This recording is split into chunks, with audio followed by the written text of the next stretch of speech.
দর্শক আপনাদের সবাইকে শুভেচ্ছা আমন্ত্রণ জানাচ্ছি প্রথম আলোর আজকের বার্তা কক্ষে। আপনারা এরই মধ্যে লক্ষ্য করেছেন শপথের প্রথম দিন থেকেই বিএনপির সমালোচনা শুরু করেছে জামায়াত ইসলামী এবং এনসিপি একই সাথে। তারা বলছেন আগের সরকারের উপদেষ্টাকে পররাষ্ট্রমন্ত্রী হিসেবে নিয়োগ দেওয়ার বিষয়ে তাদের আপত্তি আছে, সেই সমালোচনা তারা করেছেন। তাহলে বিদেশীদের সঙ্গে সম্পর্ক উন্নয়নের সরকারের সামনে এখন কি, কি চ্যালেঞ্জ? এটি আমাদের আজকের আলোচনার বিষয়। আ যখন পররাষ্ট্রমন্ত্রী নিজেই সমালোচনার মুখে তখন এগুলো সামলাবেন কিভাবে তারেক রহমানের মন্ত্রিসভা, তারেক রহমান নিজে বা এই সরকার?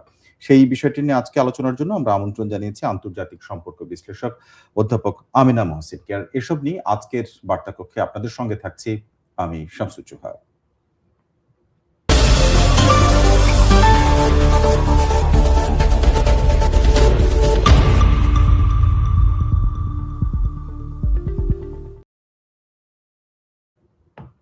দর্শক আমরা সরাসরি চলে যাচ্ছি আজকের বার্তা কক্ষের অতিথির কাছে। আমাদের সঙ্গে আছেন আন্তর্জাতিক সম্পর্ক বিশ্লেষক অধ্যাপক আমিনা মহসিন। আপনাকে স্বাগত। আপনাকে ধন্যবাদ। আ আমরা দর্শকদের যেটি ১ম এ বলছিলাম যে প্রতিটি সরকার ওথ নেয়ার সঙ্গে, সঙ্গেই একটা ব্যাপার আসে, সেটি হচ্ছে যে অন্য দেশের সাথে তার সম্পর্ক কেমন হবে? পররাষ্ট্র নীতির ক্ষেত্রে অনেক সময় পরিবর্তন হয়, অনেক সময় ধারাবাহিকতা থাকে। এবারে আপনি কি মনে করেন যে প্রতিবেশী রাষ্ট্রগুলো আমেরিকার সাথে চীন, ভারত এই দেশগুলোর সঙ্গে সম্পর্ক তো আমাদের খুবই আলোচিত। এই সমস্ত সম্পর্ক রক্ষার ক্ষেত্রে তারেক রহমানের যে মন্ত্রিসভা তাদের চ্যালেঞ্জ আসলে কি?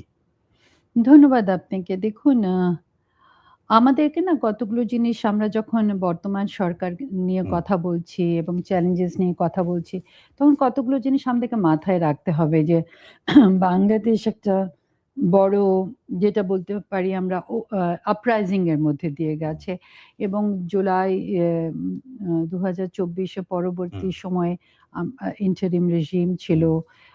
এবং আমরা মানে আইন শৃঙ্খলা পরিস্থিতি বলেন এবং তার পূর্ববর্তী সময়টাও আমরা যদি ধরি, সেখানে আমরা দেখতে পারি যে ধরেন প্রায় ১৭ বছর একটা অথরিটেরিয়ান সিস্টেমের দিকে আমরা চলে গেলাম, যেখানে একদম ইনস্টিটিউশনস গুলা ভেঙে গেল, অর্থনীতি একটা বিরাট বিপর্যয় ঘটেছে এবং এই যে যুদ্ধে যে আপরাইজিং, সেটা একটা বড়, মানে আপরাইজিং যখন হয় না, তখন অনেকগুলো ফোর্সেস, মানে দিজ আর আনলিশড, এবং সেখানে আমি যেটাকে বলে থাকি একটা প্রেসার কুকার এফেক্ট। আপনি অনেক কিছুকে অনেকদিন ধরে বন্ধ করে রেখেছেন, হঠাৎ করে তারা খুলে গেল, চারিদিকে এরকম একটা পরিস্থিতির মধ্যে দিয়ে আমরা গেলাম। তার মধ্যে দিয়ে আমরা এত মানে মানে আমার মনে হয় বাংলাদেশের একটা বড় যেটা চ্যালেঞ্জ, অনেক সময় এটা আমরা সবসময় ফেস করেছি, সেটা হলো একটা ইমেজের ইস্যুটা, যে বিশ্ব আমাদেরকে কিভাবে দেখছে এবং এটা দেখার পেছনে কিছু কারণও আছে। একটা ধরেন আমাদের ভূ রাজনৈতিক অবস্থান, আরেকটা বড় কারণ হলো, দেখেন আমরা অনেক আলোচিত হই যে ভূ রাজনৈতিক তো আছে, আমরা একটা মুসলিম প্রধান দেশ, সেটাও একটা ইস্যু থাকে যে 9/11 এর পর থেকে যেগুলো মুসলিম প্রধান দেশ তারা আলোচনার টেবিলেই থাকে, সেগুলো আছে, সেটাও ভূ রাজনীতিরই একটা অংশ। এবং তার সাথেও মানে কিন্তু বাট আমি খুব পজিটিভলি দেখছি যে আমাদের একটা ভালো নির্বাচন হয়েছে এবং নির্বাচনটা নিয়ে ধরেন অনেক ধরনের মতামত থাকতে পারে এবং ইট ইজ মানে কোথাও পৃথিবীতে একদম পারফেক্ট বা ফেয়ার ইলেকশনস মানে যেটা আমরা বলি সেটা না, বাট অ্যাটলিস্ট মানুষরা ভোট দিয়েছে এবং সেই জায়গাটাতে আমরা দেখছি যে একটা সরকার গঠিত হয়েছে। এখন আমার মনে হয় বড় চ্যালেঞ্জ এই সরকারের কাছে থাকবে বাংলাদেশের ইমেজটাকে আমরা কোথায় দাঁড় করাচ্ছি এবং একটা স্থিতিশীল অবস্থায় আমরা যেতে পারছি কিনা, সেটা একটা বড় চ্যালেঞ্জ।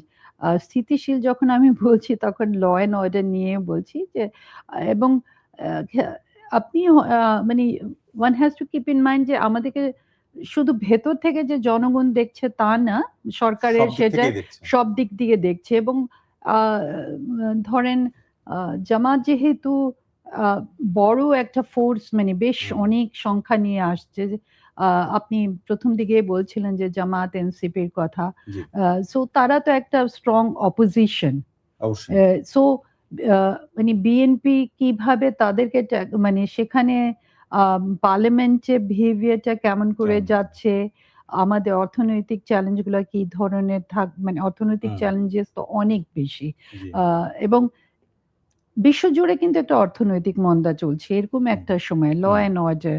আর তারপরে আপনি ফরেন পলিসির কথাটা তুললেন আমার কাছে আমি যে এখানে একটা সম্পর্ক প্রশ্ন করতে হ্যাঁ, চাই জি। আপনাকে। সেটি হচ্ছে যে আ উম ১ম যে বাধাটা এসেছে সেটি হচ্ছে বিএনপির ক্ষেত্রে। তার মধ্যে একটি ফরেন পলিসির সাথে সম্পৃক্ত। কারণ আগের সরকারের অর্থাৎ অন্তর্বর্তীকালীন সরকারের পররাষ্ট্র উপদেষ্টা যিনি ছিলেন খলিলুর রহমান, তিনি এই সরকারেরও পররাষ্ট্রমন্ত্রী হিসেবে শপথ নিয়েছেন। সেটি নিয়ে তারা ২ ধরনের সমালোচনা করেছেন। একটা হচ্ছে যে বিএনপির দুর্বলতা। এভাবে বলছেন যে বিএনপি তাহলে ইলেকশন রিগিং এর সাথে তাহলে জড়িত ছিল এরকম একটি বিষয় বলছেন। আরেকটি বিষয় বলছেন যে এটার সঙ্গে যেটি সোশ্যাল মিডিয়াতে নানাভাবে আসছে যে আমেরিকার সাথে সম্পর্কের ক্ষেত্রে তিনি দুতিয়ালি করবেন বা যোগাযোগ রাখবেন। এই ধরনের যে অভিযোগগুলো উঠছে বা ওঠানো হয়, সেটা আপনার মনে হয় কিনা? দেখুন এগুলো যে অপোজিশনের পক্ষ থেকে আসবে হুম, বা মানে আমাদের নাগরিক সমাজ থেকেও যে আসবে হুম, সেটা কিন্তু অস্বাভাবিক কিছু না। জি, এইগুলো নিয়ে আলোচনা এবং পর্যালোচনা চলতেই থাকবে। জি, কিন্তু দ্য মেজর চ্যালেঞ্জ ইজ যে হাউ হি মুভস ফরওয়ার্ড, অবশ্যই। সেটা একটা ইয়ে। আর এখানে আমার মনে হয় যে বিএনপির জন্য বোধহয় একটা বড় ক্যালকুলেশন ছিল আ যে একজন ক্যারিয়ার ডিপ্লোম্যাট আমাদের এই সময়টা হুম, প্রয়োজন ছিল।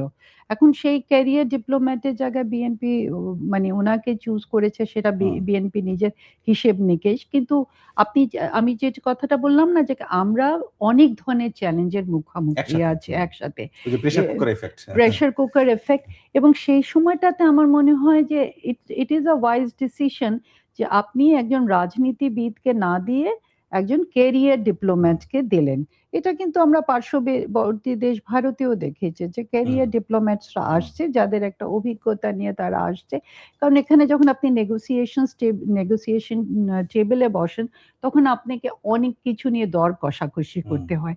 এবং ফরেন পলিসি এমন একটা জিনিস যেটা না আবেগ কিছুটা কাজ করে কিন্তু প্র্যাগম্যাটিজমটা একটু বেশি খুবই প্রয়োজন গুরুত্বপূর্ণ। হ্যাঁ এবং সেক্ষেত্রে মানে খুব একটা সমস্যা দেখছেন না আপনি।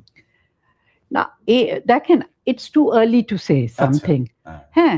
কিন্তু আমি কারণ মাত্র ওত নিয়েছে। উনি মাত্র ওত হুম, নিয়েছেন সেই হুম, জায়গাটায়। সো আ আম আমি যে জায়গাটায় কথা বলছি যে আমি এইটা আপনি যে দুটো সমালোচনার কথা হুম, বললেন, সেগুলোকে আমি মানে আমি মনে করি যে এগুলা উঠতে পারে। পারে। অ্যা এবং উনি যেহেতু অনেক মানে মা ধরেন একটা কন্টিনিউটি হুম, আছে। আমেরিকার সাথে উনারা হুম, ধরেন উনি অনেক দীর্ঘ সময় ছিলেন। সেজন্য এই কথাগুলো আসবেন। বাট আমেরিকার সাথে মানে দুতিয়ালি করবেন কিংবা আমি উনার একটা স্টেটমেন্ট শুনছিলাম জি। যেখানে উনি এই কথাটা বলছিলেন আ যে বাংলাদেশ ১ম হুম, হুম, এবং হুম। তারেক জিয়ার ফরেন পলিসির একটা মূল জায়গা উনি তারেক রহমান রাখছেন। মানে পুরো সারা দেশে যখন ঘুরেছেন তখন এই কথাটি বলেছেন যে যে সবার আগে বাংলাদেশ। সবার আগে বাংলাদেশ, হ্যাঁ? তিনিও বলেছেন জাতীয় স্বার্থ বুঝে নেব। এখন আমার প্রশ্ন হচ্ছে জি। যে আজকে আপনি নিশ্চয়ই দেখেছেন পত্রিকায় এসেছে যে তারেক রহমানকে অভিনন্দন জানিয়ে অনেক রাষ্ট্রের পক্ষ থেকে চিঠি আসছে। ডোনাল্ড ট্রাম্পও চিঠি পাঠিয়েছেন। কিন্তু এই চিঠিতে শুভেচ্ছার পাশাপাশি দুটো বিষয় এসেছে। হুম, হুম। একটি হচ্ছে যুক্তরাষ্ট্রের সঙ্গে হওয়া বাণিজ্য চুক্তিগুলো বাস্তবায়ন করা। এটার একটা তাগিদ আছে। হুম, হুম। আরেকটি হচ্ছে প্রতিরক্ষা চুক্তি নতুন করে করার একটা আহ্বান জানিয়েছেন। এবং যার ফলে বাংলাদেশের সামরিক বাহিনী আমেরিকান যে টেকনোলজি সেটা ব্যবহারের সুযোগ পাবে। এই ধরনের বিষয় তারা বলছেন। এখন আমার প্রশ্ন হচ্ছে অন্তর্বর্তী সরকারের যে চুক্তির চাপ আগের যেগুলো করা হয়েছে, যে বিষয়গুলো নিয়ে অনেক প্রশ্ন অনেকে তুলেছেন এরই মধ্যে। আর নতুন যে চুক্তির আহ্বান, এই দুটো আসলে তারেক রহমান কিভাবে সামলাবেন বা কি করা উচিত বলে আপনি মনে করেন? দেখুন প্রথমত মানে ঠিক শেষ সময় কেন এই চুক্তিটা হলো সেটা নিয়ে আমিও হুম, একটুখানি আ মানে আমিও আ অন্তর্বর্তী সরকারের শেষ সময়। অ্যা জি। একদম ২ দিন বা ৩ দিন হুম, আগে উনি মানে এত বড় একটা চুক্তি কেন করা হলো সেটা একটা প্রশ্নের ব্যাপার থাকে। Because it's a major fundamental issue, তাই না? হুম, এগুলো একটা ইলেক্টেড সরকারের হাতেই রাখা হুম, প্রয়োজন ছিল। কিন্তু যখন আপনি একটা চুক্তি সই করে ফেলেন ইন্টারন্যাশনাল আন্তর্জাতিক হুম, চুক্তি তখন সেটার একটা বেশ কিছু হুম, ধারাবাহিকতার ব্যাপার থাকে। আপনি ক্রেডিবিলিটির ইস্যুস গুলো এসে যায়। সেখানে আমার মনে হয় যে উম এই চুক্তিটার ব্যাপারে দেখেন যেটা বাণিজ্য চুক্তিটা বাণিজ্যের ব্যাপারগুলো আসছে, সেখানে আমার মনে হয় উনি যেহেতু বলছেন মানে এটা না আবারও আমি বলছি যে মানে আমরা না আমাদেরকে একটুখানি ওয়েট করে দেখতে হবে। কিন্তু সে জায়গাটাতে আমাদেরকে দেখতে হবে যেন আমরা, এবং আমি আশা করব যে সেভাবেই আমরা এগিয়ে হুম, যাব, যেন আমরা কোনো একটা মেরুর দিকে বা একটা পার্টিকুলার শক্তির দিকে পুরোপুরিভাবে আমরা ওই যে যেটা বলে না মানে putting all the hmm, eggs in hmm, one hmm, hmm, basket, সেরকম আমরা যেন না না যাই। করি। এখানে দেখেন চীনের অনেক ধরনের আমাদের চীনের ইনভেস্টমেন্ট আছে, হুম, চীনের সাথেও আমাদের বাণিজ্য আছে। সো আমাদেরকে ওইটা হয়তো একটা বাইফারকেটেড ওয়েতে দেখতে হবে, হুম, যে যেই জায়গাগুলোতে আমরা চীনের সাথে বাণিজ্য আছে সেগুলোকে আমাদের রাখতে হবে, জি, যেখানে ভারতের আছে সেটা রাখতে হবে, এবং দেখতে হবে যে মার্কিন যুক্তরাষ্ট্রের যে ইয়েগুলো আছে সেটা কোনটা, ওই যে আপনি বললেন না প্রথম সবার আগে বাংলাদেশ, জি, তো ওই জায়গাটা দেখেই আমাদেরকে এগিয়ে যেতে হবে।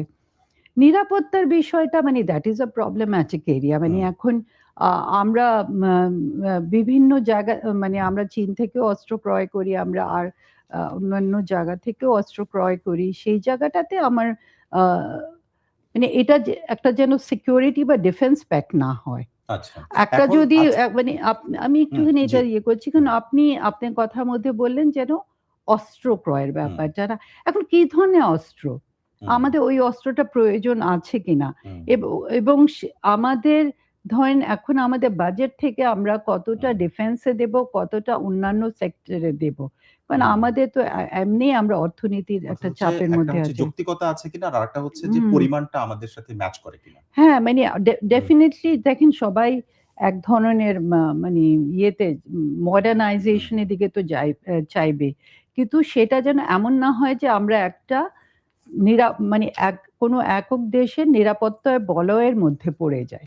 জি। সেই জায়গাটা আমাদের খেয়াল রাখতে হবে। কিন্তু যে চুক্তির কথা বলা হয়েছে, যে চুক্তি বাস্তবায়নের কথা, সেই চুক্তি সম্পর্কে আপনি জানেন যে অধ্যাপক আনু মোহাম্মদ এই সমস্ত নিয়ে কাজ করেন এবং তিনি আজকে একটা সেমিনারের কথা বলছিলেন। সেখানে তিনি বলেছেন, যুক্তরাষ্ট্রের সঙ্গে আপনি যে কথা বলেছেন অনেকটা একই সুরে কথা বলেছেন। যে যুক্তরাষ্ট্রের সঙ্গে বাণিজ্য চুক্তি করতে অন্তর্বর্তী সরকার এত অস্থির কেন ছিল? আ সেই প্রশ্ন তিনি তুলেছেন। এই যে অধ্যাপক আনু প্রশ্ন মোহাম্মদের আ আমিও আ তুলছি। আপনিও বললেন সেটি শুরুতে। এবং তিনি আরেকটি বিষয় বলেছেন যে এই চুক্তিটি অসম চুক্তি এবং একই সাথে ক্ষতিকর চুক্তি এবং এই চুক্তি পুনর্বিবেচনা অর্থাৎ বাতিলের দাবি তিনি জানিয়েছেন। দেখেন এই চুক্তিটা না, যখন মানে এই চুক্তিটা তো মানে আরো হুম, আলোচনা পর্যালোচনার মধ্যে দিয়ে যাবে। Let us see how it moves, যদি এটা হুম, আমাদের জন্য ক্ষতিকর হয়। হুম, কারণ এগুলা তো এই ধরনের চুক্তিগুলো কিন্তু আহ, আলাপ আলোচনার মধ্যে দিয়েই এগুতে হবে। সো লেট আচ্ছা। আস সি যে জিনিসটা আচ্ছা, আপনার কাছে কোথায়। কি মনে হয় যে অন্তর্বর্তী সরকার মাত্র আ কয়েকদিন আগে পর্যন্ত ছিলেন। হুম। অন্তর্বর্তী সরকারের সম্পাদিত চুক্তি তারেক রহমানের সরকার বা মন্ত্রিসভার মানে এটা কন্টিনিউ করতে হবে বা এটা না করলে এক ধরনের সমস্যা তৈরি হয় কিনা? বা তারা আসলে পুনর্বিবেচনা করার একটা পর্যায়ে আসে কিনা?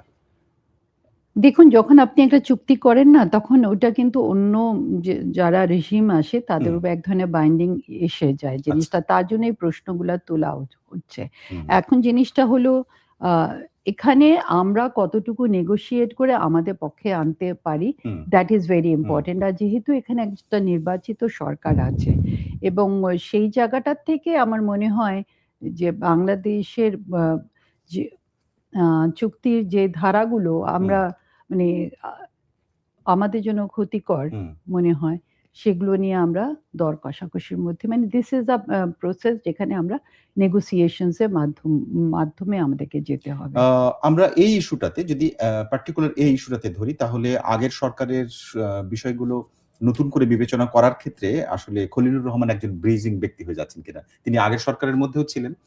তার মানে স্বাভাবিকভাবে ধরে নেয়া যায় উনি আগের চুক্তির বিষয়গুলো সম্পর্কে ওয়াকিবহাল এবং খুব বেশি ভালোভাবে জানেন। তাহলে এটা এখন এই সরকারের জন্য সুবিধা না অসুবিধা এটা? দেখেন না, আপনি খুবই ট্রিকি না, এটা ধরেন এক ধরনের, এটা দুটোই হতে পারে। একটা হলো যে কি সুবিধা হতে পারে যে হি নোজ অ্যাবাউট ইট। হ্যাঁ, আবার জি, জিনিসটা হলো কি, উনি ওটাও জানেন এবং এটাও জানে যে এটা হুম, নিয়ে বাংলাদেশে যে আলাপ আলোচনাগুলো হচ্ছে সেটাও জানেন জানেন। উনি।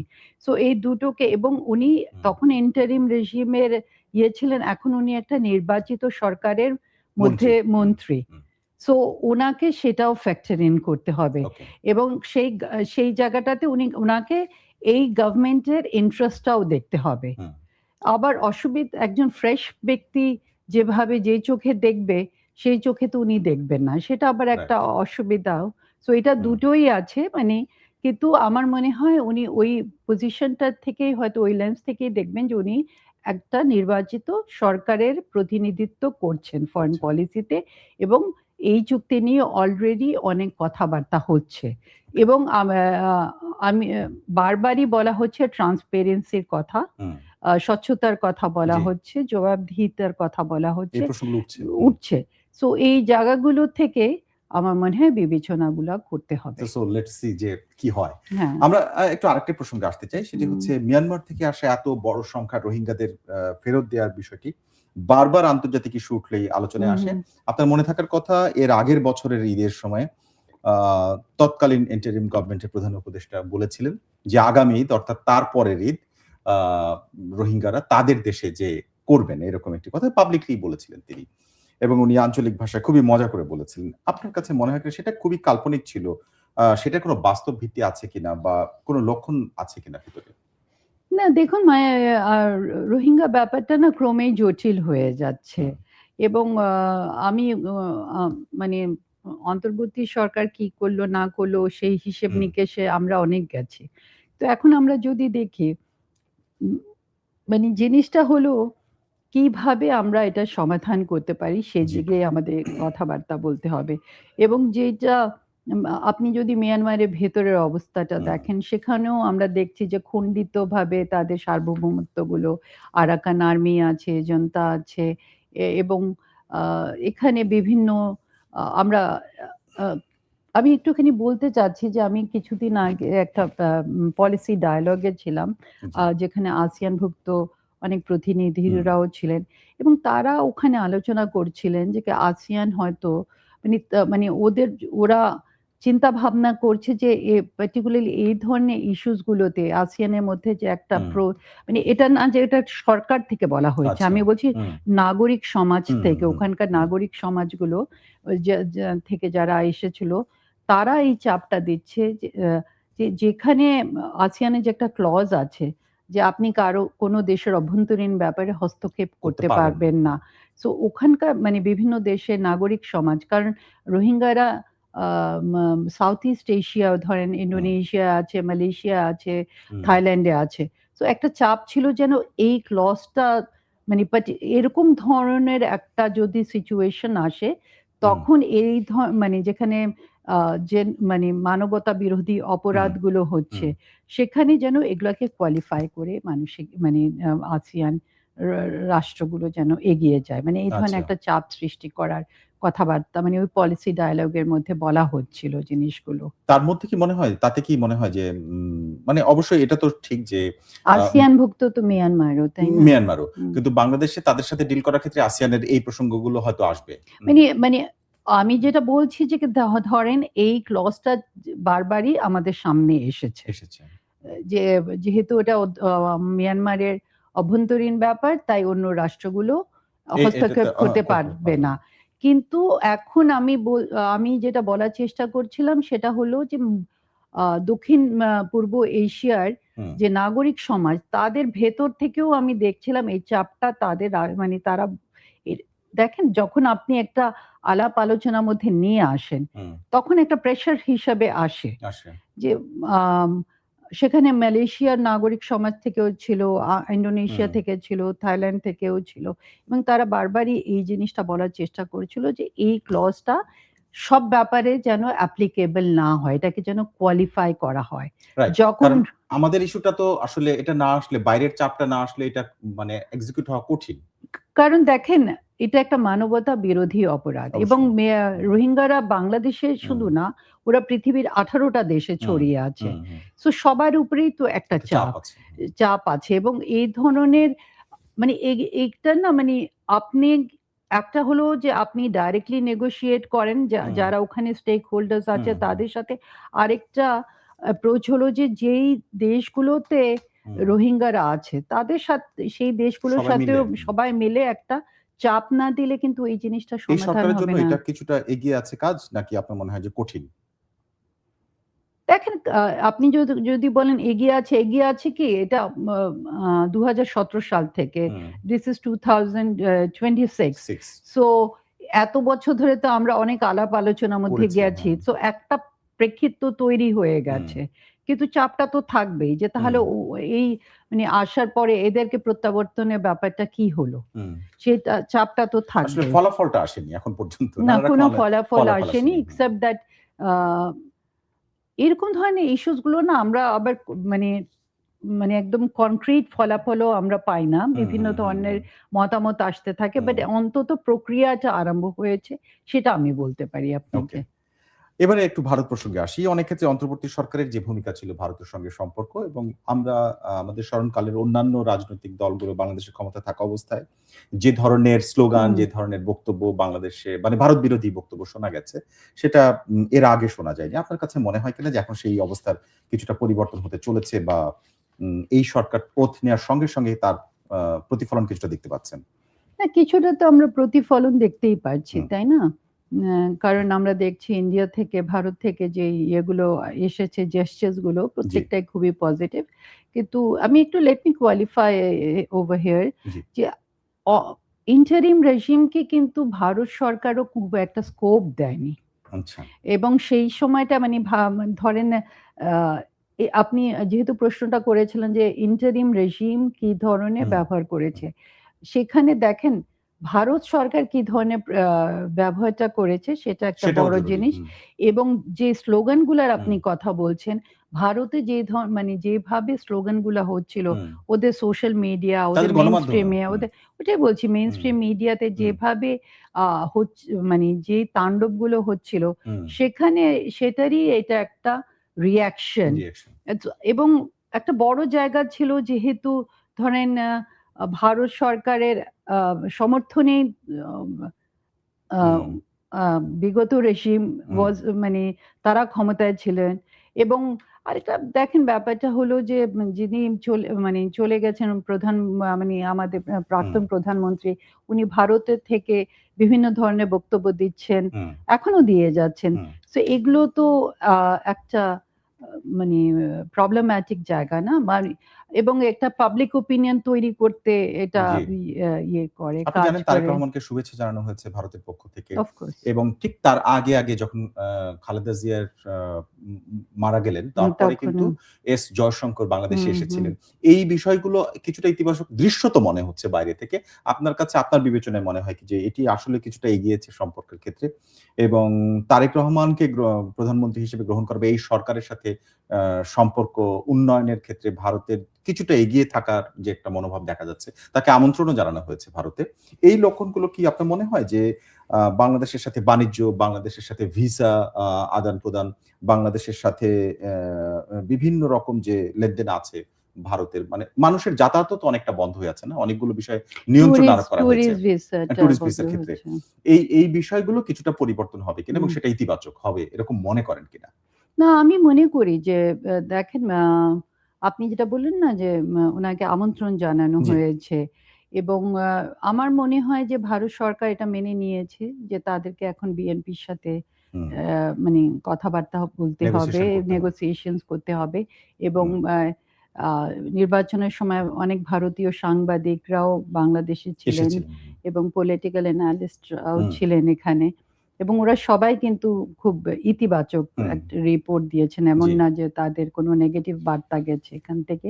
সো সেই জায়গাটা থেকে তারা এই পরিবর্তনটাকে মেনে নিচ্ছে এবং যখন এখানে ধরেন খালেদা জিয়ার মৃত্যুর পরে আমরা দেখলাম ভারতীয় হুম। প্রধানমন্ত্রী না সরি পররাষ্ট্রমন্ত্রী মন্ত্রী এসেছিলেন। জি। এসেছিলেন।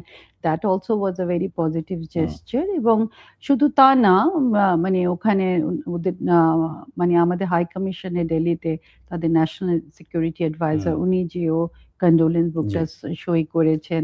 সো আমার মনে হয় সব দিক দিয়ে এগুলো মানে এটা তো রিয়ালিটি যে ভারতের সাথে আমাদেরকে ডিল করতে হবে। ভারতেরও আমাদের সাথে ডিল করতে জি, হবে।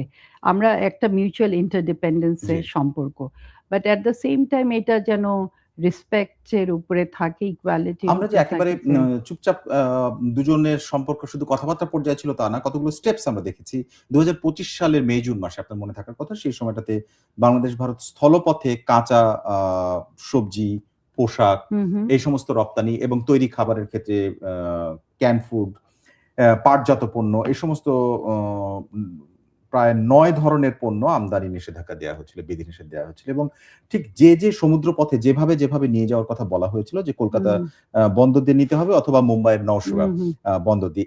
এই ২ বন্দর দিয়ে দিলে মানে কেউ যদি পণ্য পরিবহন করে তাহলে তার ব্যবসা করতে হবে না। কারণ না, এটা খুবই না। অর্থনৈতিকভাবে ক্ষতিকর। ক্ষতিকর এই ছিল। এই যে চুক্তি মানে এই যে এটা ঝুঁকিপূর্ণ চুক্তি না, চুক্তি না, এটা এটা না। এটা হচ্ছে এক ওদের ধরনের একটা মেজার ছিল ওদের। Right, right. হ্যাঁ। তো এই যে তাদের একটা চাপিয়ে দেয়া এক ধরনের বলা যায় হ্যাঁ, আমি আশা করব যে এগুলা এখন ওরা এগুলা উঠে যাবে সরে কিনা। উঠে যাবে। আমি আশা করব। কারণ ওদের একটা মানে আ এখন তো ওদেরকে দেখেন আমার মনে হয় যে এটা আমাদের জুলাই অভ্যুত্থানটা হুম, আপরাইজিংটা এইটাকেই হজম করতে ভারতের বেশ হুম, সময় লেগেছে। এবং সেই সময় আপনিও বলছিলেন যে বাংলাদেশের থেকে কি ধরনের স্লোগানস গুলো হুম, হুম, আসছিল। হুম। স্লোগানস গুলোও সত্যি, আবার ভারতীয় মিডিয়া, সোশ্যাল মিডিয়া যেটা করেছিল সেটাও সেটাও আমরা সত্যি। হুম, সেটাও সত্যি।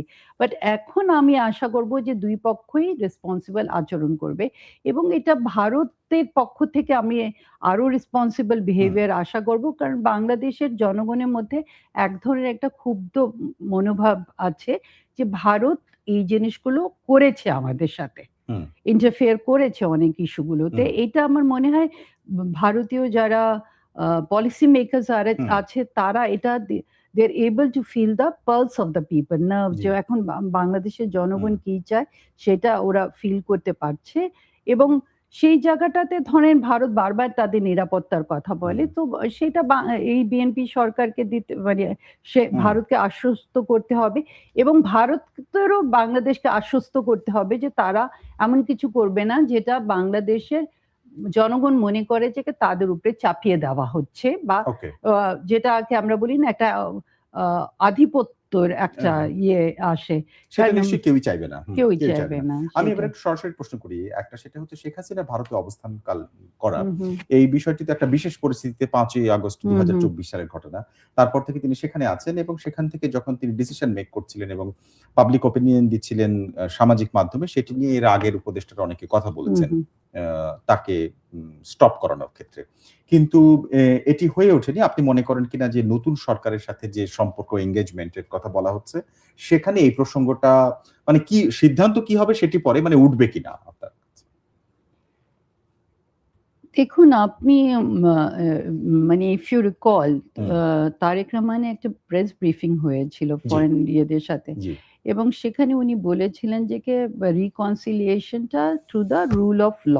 হুম, সো আমার মনে হয় উনি একটা মানে আইন যেহেতু অনেক কিছু বিচারের দিন আছে, হুম। সো লিগালি এটাকে ফাইট করার চেষ্টা করবেন এবং এটা একটা ইস্যু সেটা বোধহয় আলোচনার টেবলে আসবে। আমার মনে হয় এটা আসবে। আলোচনা টেবিলে আসবে বলে আপনি হ্যাঁ, মনে করেন। জি, এবারে আসতে মা আ আসি যে একেবারে সাধারণ মানুষের যে বাংলাদেশের অনেক রোগী ভারতে চিকিৎসার জন্য জি।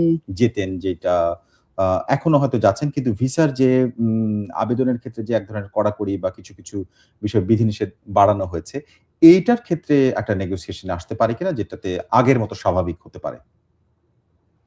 না অন্তত মেডিকেল ভিসা গুলা যেন স্বাভাবিক হয়ে যায় সেটা আমরা সবাই আশা আর করি। টুরিস্ট ভিসার ক্ষেত্রে? ট্যুরিস্ট ভিসাটা তো কিছু কিছু মানে কিছু শিথিল করতেই হবে, হ্যাঁ, তাই না? এটা হুম, ভারতেরও প্রয়োজন। হুম, ভারতে ব্যবসায়ীদের প্রয়োজন। ভারতের ধরেন আ টু আমাদের টুরিস্টরা যখন ওখানে যেত ওদের ইকোনমিতে তো এটা একটা বিরাট ইনভেস্টমেন্ট হুম, হতো। হুম, সেই জায়গাটা হুম, তো আছে। এবং দেখেন আমি যদি বলি ট্রাক টু ডিপ্লোম্যাসি বলেন, পিপল হুম, টু পিপল কনট্যাক্ট এবং ভারতীয় ফরেন পলিসির একটা মেইন জায়গা হুম, হলো নেইবারহুড ফার্স্ট। হুম, তো এবং ওরা কানেক্টিভিটির কথা বলে। হুম, কানেক্টিভিটি আপনি কিভাবে কানেক্ট করবেন? আপনি তো শুধু রাস্তাঘাট তৈরি করে কানেক্ট করেন না। মানে মানুষের মনোজগতের সাথেও তো আপনাকে কানেক্ট হুম, হুম, করতে হবে। হুম, তো ওই কানেক্ট আপনি যদি সব বন্ধ করে রাখেন তাহলে তো কানেক্টিভিটিটা হয় না, তাই না? এমনি সেই জায়গাটাতে আমার মনে হয় যে জিনিসটা আ একেবারেই যে সব খুলে দেওয়া হবে তা না। ভারতও বোধহয় ভারত কিছু মানে এটা অবজার্ভ করবে হুম, how things evolve in হুম, হুম, বাংলাদেশ হুম, হুম, এবং এটা শিথিল হবে। এজন্য ১ম এই আপনি যখন প্রশ্নটা করেছিলেন চ্যালেঞ্জ গুলো কি? হুম, তখন আমি ২ টো কথা বলেছিলাম। একটা ছিল ইমেজ আরেকটা হলো স্টেবিলিটি। জি। সো এই দুটোই আমার মনে হয় এই সরকারের প্রায়োরিটি থাকা আমরা দরকার। আলোচনার একেবারে শেষ প্রান্তে আমার সবশেষ প্রশ্ন, ভারতের সাথে সম্পর্কের ক্ষেত্রে বা আমেরিকা এই দুটো দেশের সাথে আমরা বেশি আলোচনা করেছি। বিভিন্ন ইস্যুগুলো ছিল। হুম।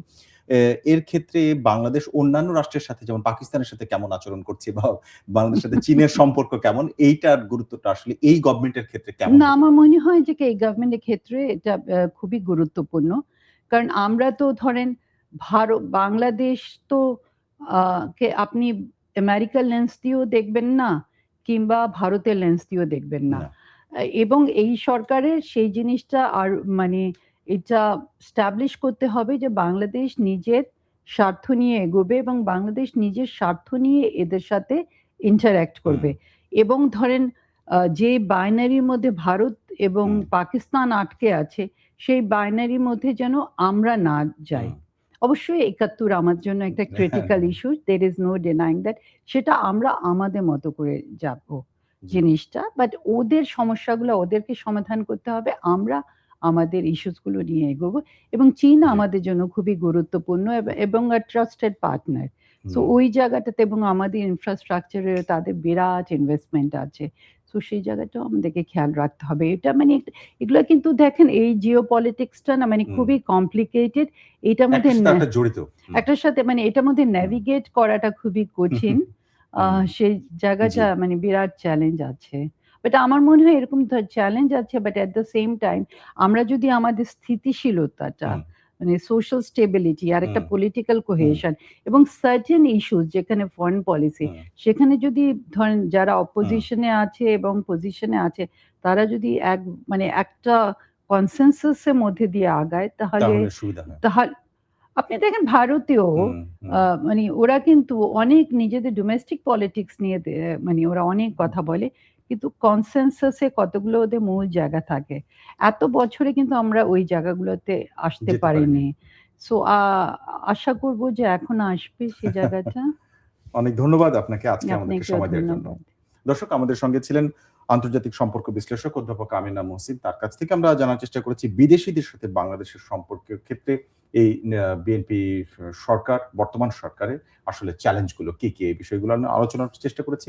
দর্শক, আমাদের সঙ্গে থাকুন এবং দেখুন সবশেষ আপডেট এবং বিশ্লেষণ প্রথম আলোর এই আয়োজন বার্তা কক্ষে রবি থেকে বৃহস্পতিবার পর্যন্ত প্রতিদিন এই সময় প্রথম আলো.com, প্রথম আলোর ইউটিউব, ফেসবুক সহ সোশ্যাল মিডিয়া সবগুলো প্ল্যাটফর্মে।